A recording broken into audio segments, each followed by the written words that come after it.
Hello and welcome back to the port. I'm the Galloping Major and this is Amateur Reports. Amateur Reports is usually your gameplay submissions with my commentary, but today we have a submission from myself, I guess you could say.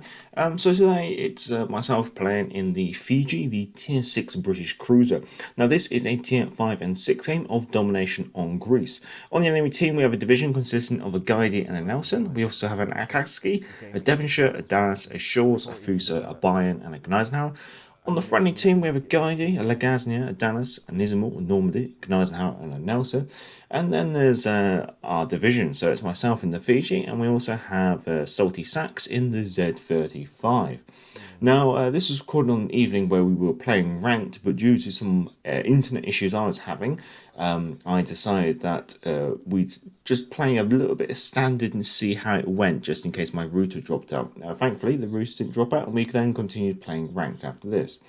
So I spawned in the centre and I've moved up to Bravo. I'm popping my first smoke screen so I can provide some assistance here. Now, initially, I'm not quite keen on our team's position. Our right flank, where the Guidey on our team was, really the Guidey should have gone for Charlie. It's quite obvious that Sack spawned in the centre is going to go for Bravo. Also, I'm not too keen on the battleships that have spawned on the far left flank, have conceded that flank so quickly, but it's worth noting that Charlie and Alpha are now being capped by the enemy team. Charlie Cap has got the enemy Guardians, and we know the enemy Akatsuki is over at Alpha. We just lost the Gazner. She's pushed out a little bit too far on her own. Without destroyer support spotting for her, she's managed to end up getting focused, probably by ships that she wasn't anticipating. So, unfortunately, we're already a ship down. So, as the game develops, we'll do a little bit of a talking in regards to the Fiji. So, the Fiji is the lead ship of her class. Now, some call them the Fiji class, some call them the Colony class, some call them the Crown Colony class cruisers. Personally, I go for Crown Colony class cruisers. These were a condensed version of the Town class cruisers. So, the Edinburgh is a Town class cruiser. And following the development of these, the Fiji is almost like I wouldn't say like a war build, but like just a condensed version. They reduced it, tried to keep the same qualities of a Town class cruiser, but just condensed it down. So as you'll notice, she's got a transom stern. She's a little bit shorter. The funnels have moved. The reason why the funnels have moved is what they've done is they've moved the engines. What they did with the Town class was they tried to make the engine to the propulsion shaft length as short as possible. So that means then it wouldn't get, it would be less susceptible to damage. With the Crown Colony class, they kind of just went, well, we'll just do what we can, I guess you could say. So hence they managed to shorten the length a little bit more. Now Fiji did serve in World War II, obviously. She was commissioned in mid-1940. She was torpedoed early in the war, where she ended up going into 6 months of repair and refit. But she did obviously come back in service and ended up serving most famously with Force H over in the Mediterranean. So in 1941, with Greece having fallen, it was now the turn for Crete to fall, I guess you could say, with the German invasion of Crete. And with the German invasion of Crete, it was unfortunately necessary to start evacuating British and Commonwealth troops and Greek troops out of Crete and back to Africa. So during these operations, unfortunately, the routes in and out of Crete were actually covered by German and Italian aircraft from their bases. The Italians had some islands as part of the archipelago in the area, and of course the Germans had air bases in Greece. So in order to get in and get out to evacuate troops, it was necessary to time the arrival at Crete so that the ships were arriving when it was getting too dark for enemy aircraft to really do anything about them, and then they had to leave at a particular time to make sure that they were outside of aircraft range before first light. This didn't leave much of a window for evacuating troops off the beaches. And unfortunately, sometimes that schedule used to fall behind. In the case of a British destroyer, HMS Greyhound, she unfortunately departed a little bit too late and she ended up being sunk. And two destroyers were dispatched to recover survivors. That was Kandahar and Kingston. And there was then an order issued for the cruisers Gloucester, Town class cruiser, and Fiji, the Crown Colony class cruiser, to basically provide anti-aircraft support to these two destroyers. However, what was not known by the Admiralty at the time was that both Gloucester and Fiji were dangerously low on anti-aircraft ammunition. So much so that when the German aircraft did start their attacks on the Gloucester and the Fiji expended all of her 4-inch anti-aircraft ammunition and was actually getting to the point where she was having to fire practice rounds at the enemy aircraft in order to at least make it look like she was doing something. Unfortunately, the Gloucester was sunk after taking 4 bombs, and the Fiji did drop life rafts, but unfortunately, because of the persistent aircraft attacks, she couldn't stay around to rescue survivors, so she ended up having to push on. She was then later bombed by Messerschmitt 109 fighter bombers. She took 1 bomb, which in the engine rooms, which slowed her to about 18 knots. She then took another bomb, which unfortunately further increased her list, and she eventually started to have uncontrollable flooding and ended up capsizing. Most of the crew did survive though and were picked up or recovered by friendly destroyers during the night. Now, I think this is obviously a little bit of possibly poor communication between the Admiralty and the ships in case, because they were basically ordered to go into a dangerous area with lots of enemy aircraft with a dangerously low anti-aircraft ammunition. Once the ammunition status was actually relayed to the Admiralty though, the order to get the hell out of there was issued once that was acknowledged. However, it didn't unfortunately work out. It is possibly deemed that had the Fiji and the Gloucester actually had full complements of ammunition, they might still not have been able to get out the situation. However, one lesson was taken away from the loss of the Fiji and the Gloucester due to air attacks, potentially due to the exhaustion of anti-aircraft ammunition, was that all British cruisers were instructed from that point forth not to allow their anti-aircraft ammunition reserves to fall below 40%. So, here we are in the game. It's got the Gnais now closed in. So we managed to get 1 kill, managed to get rid of the Guidey. We've got the Gnais now here. Now we're in our 4th and final smoke screen, and she's within our detectability when firing is smoke. I'm just going to try and flick it out here to get some torpedoes away. But now noting that the Gnais now is down to about 5,000 HP, I should be able to give her a good slap by aiming at the deck level. So that's our 2nd kill of the game. So as you've probably already seen, I've got 4 smoke screens now all expended, and that has enabled me to actually get away with not being spotted but deal quite a bit of damage, which has been quite thankful.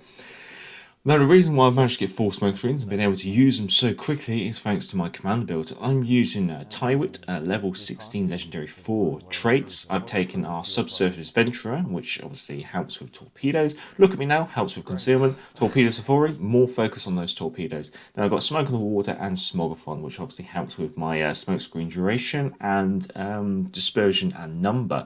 Now, with the Smogathon trait, I find with my fully upgraded commander that when it comes to the smoke screen duration reduction, I want to be usually dropping down to about 20 knots or less before I start laying it. You have to almost be slowing down and start laying it from 20 knots. With the Fiji, however, I find that her acceleration is just that little bit better, and you can almost get away with 25 knots. I think earlier in this I managed to get away with about 27 knots at one point.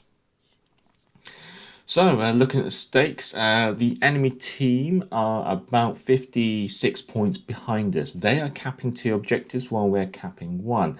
And no one's in an ideal situation. Over at the Charlie objective, there's myself and a friendly Dallas. But we've got a enemy Dallas to our front and an enemy Fuso on our starboard side, which potentially could blap us. So that's obviously a bit scary. Sax, unfortunately, who's over at Alpha, he's sandwiched between a Dallas and a Shores, both very dangerous cruisers to him if he gets spotted, especially considering if the Shores has equipped radar. Here, I decide I'm going to take the slightly safer route, and I'm going to go round to the south of Brava and then go in, rather than take the risk of going in from the eastern side, just because the Fuso might be able to blap us. Going back to the commander build, inspirations-wise, I've taken a Zerlane Belfast. The reason being is obviously that reduces my text speed when firing smoke. That's quite helpful. She's rank 16 Legendary 2. And also I've taken Togo. He's rank 16 Legendary 3. The reason being is he helps with the reload speed of all the consumables. So obviously that does help my chain smoking build, but also helps with getting my my sonar, I should say, and my heals back up and running as quickly as possible. Enemy Shore spotted, only on about, say, 6,000 HP, so got to try and work that over. But obviously I'm going to be a little bit cautious of the Fuso, which should be on my semi-broadside over there somewhere. So that's something that I'm just a little bit concerned about. Trying to get a nice hit on the Shore. She's down to about 4,000 HP, so maybe, yeah, there we go. Kill number 3, very nice. So Sax is now going to be able to cap the Alpha objective. Me and this friendly Dallas should be able to deal with the enemy Dallas. Getting some torpedoes away from our starboard side. The enemy Dallas is only down to 5,000 HP, so potentially we might be able to take advantage of this. And it looks like she might come around the corner and offer us broadside. Now, when it comes to the Dallas, I always find their citadels are very difficult to find sometimes. The citadel only comes above the waterline, about centre ships between the two funnels. So that's where I'm trying to get the AP to land. Finding ourselves a citadel, very nice. Because I find when a Dallas is close, the AP usually just overpens, so it doesn't really do too much damage. And trying to find the citadel can be quite difficult. So, we've now basically got the game secured. It's just basically don't win hard. The friendly Dallas is down to about 5,000 HP, so he could go very quickly. And the Fiji doesn't have a lot of armour, so she can get dev struck if she's caught out. So that's something I'm not excited about either. Regarding modules, as per the command word, it's all down in the description, but module-wise, I've taken aiming systems, steering gears, and concealment systems module 1. Just concealment systems module 1 just means I can get in a bit closer. Steering gears, because you can't take propulsion mods on British light cruisers because they already have, it's already built in. So I think I'd rather have steering gears over the damage control module. Aiming systems simply just because that helps with my secondaries, the torpedoes, and my main battery dispersion, which can be quite helpful. So now it's just wow. Initially I said let's not win hard. However, I'm seeing a situation here where I think the Fuso is going to travel into Charlie, and my torpedo range is the same as my detection range. So if the Fuso is driving towards me, in this instance, the place where the torpedoes need to be will be in front of the Fuso. Therefore, I should be able to drop torpedoes on the Fuso without being detected. So that's why I'm doing this. It's just a case of keeping the Fuso spotted. Unfortunately, I lose sight of the Fuso here, simply just because our friendly Dallas is trying not to get killed, and Sax has unfortunately got an island between him and the Fuso. So just kind of waiting for the Fuso to come around the corner. I'm kind of thinking, well, our Dallas has made the right decision. He's breaking off. Sax probably isn't going to get himself killed in this case, so I can take a bit of a risk because I've still got a lot of HP and 2 repair parties. So there's the Fuso, so getting the torpedoes away from the port side. And quickly swinging it around, and we're going to get the torpedoes out from the starboard side as well. Now there's only less than a minute left of the game, so shouldn't really be anything exciting happening here. Now, Fuso's obviously got lots of turrets, and she's obviously going to be tempted to try and get a broadside out on me because she's going to have to swing out and get all those turrets on, which means she's going to be broad to those torpedoes, which is quite nice. Now, she's firing HE, which is quite strange, but maybe she was expecting to have the our destroyer turn up against her. Managing to get 3 torpedo hits there, securing myself a high caliber, and it looks like those torpedoes from Sax are just missing the Fuso, which means my next batch of torpedoes are nicely lined up on exactly where the Fuso has stopped. So, om nom nom, there's the Kraken, and yeah, that's my 100th Kraken in this case.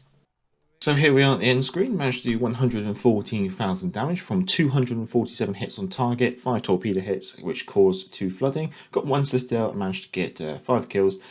Also got 2 captures and 5 defender ribbons, which I can't complain about, getting high caliber and Kraken Unleashed. Going on to the team screen, coming top of the team, which is fair enough. Probably, I guess the guide he probably helped with the amount of XP I managed to get there as well. Sax coming in third place there, and Daz coming in second place. So the 3 players that all survived towards the end actually getting nice positions on the end table. Now, I haven't got the economy screen, unfortunately, but as you can probably see from the end screen, I managed to. There's a total profit of 412, well, not a profit, but the amount of credits earned is 412,000 credits. I think if you take a ship service cost off of that, and let's say about 100, you can say I walked away with a profit of about 300,000 credits, which isn't that bad, really. Now, as proof that it is my 100th Kraken, here's the service record. So there you go. There's the Fiji 100. Can't complain about that. I don't get many Krakens. I always get needy Krakens. So for me, when I get a Kraken, it does mean a little bit more, I guess you could say. Well, if you did enjoy this, feel free to give it a thumbs up, and enjoy this content, feel free to subscribe. Down in the description is the commander build, the ship modules, image for channel if you want to submit any of your own game captures for the community spotlight video, although sometimes I do spotlight myself. There's also the link to Patreon if you want to support the channel on Patreon. I'd like to say thank you to all the subscribers and all the patrons. And until next time, I'm the Galloping Major, and back to the ball. Hey, hey, clear the way, here comes the Galloping Major. Bumpity, bumpity, bumpity, bump. Get out of the way there, you fellows, unless you want me to run you down.